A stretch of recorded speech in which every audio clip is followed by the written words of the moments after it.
Good day, I'm Lorraine Mendez and this is your JIS News for Tuesday, October 16.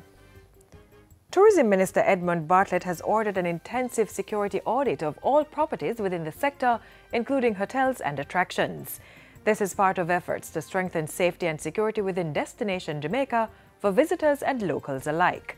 The tourism product development company TPDeco has been directed to coordinate the process. And then adherence to certain security protocols. The strongest necessary measures will be taken against companies found to be in this breach. During the next couple of weeks, TPDeco will review security protocols across the sector and provide recommendations where needed. Business advisory and quality assurance firm PricewaterhouseCoopers Jamaica will also work with TPDeco in completing the security audit. Still on the tourism sector, revenues from cruise and stopover passenger spending are outpacing visitor arrival figures. Preliminary data from the Jamaica Tourist Board shows that foreign exchange earnings are surpassing arrival numbers by 10%. The projection is that by the end of 2018, tourism earnings will be about $3.3 billion. Last year, an unprecedented 4.3 million visitors spent $3 billion in the local economy. Tourism Minister Edmund Bartlett released the figures at the ministry's recent midterm review and strategic planning retreat. They show that for the last 5 years, arrivals have grown by 35% and revenue by over 40%.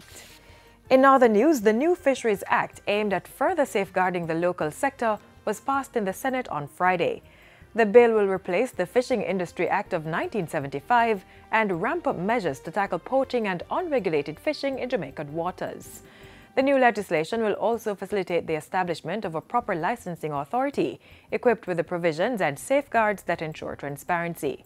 Leader of Government Business in the Upper House, Senator Kamina Johnson-Smith, says the bill will ensure that the industry is modernized and operating consistent with international best practices and norms. The Fisheries Authority, which is a body corporate that is governed by a board, will have the responsibility to manage, develop, and regulate the fisheries and aquaculture industries. Its functions will include the granting, variation, suspension, and cancellation of licenses and authorizations. So it will be creating a much more transparent, stronger, and effective institutional mechanism for licensing. The bill was passed with 25 amendments. Over 200 persons were awarded with national honors on Monday for their contribution to national development in various fields. The ceremony of investiture was held on the lawns of King's House. The Order of Merit was conferred on Harry Belafonte, who was absent. 4 Jamaicans in the fields of tourism, banking, entertainment, and construction were appointed members of the Order of Jamaica. Meanwhile, 34 received the Order of Distinction, rank of Commander, and 38 in the rank of Officer. The 72 men and women in uniform were the largest group represented. They received the Medal of Honor for meritorious service.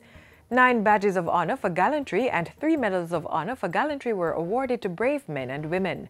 They risked their lives to save children and babies in fires that broke out at the Walker's Place of Safety and the Neonatal Care Unit at the Jubilee Hospital, as well as the 2017 flooding in Montego Bay and assistance to wounded colleagues.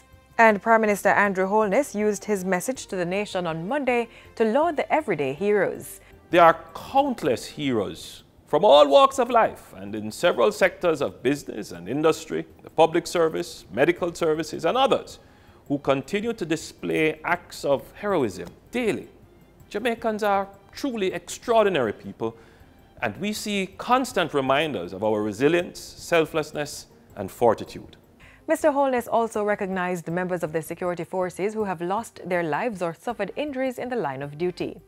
It should not go without notice that the security forces have stepped up to the call to rid Jamaica of the criminal elements, while upholding the law and protecting the rights of all citizens, even the criminals.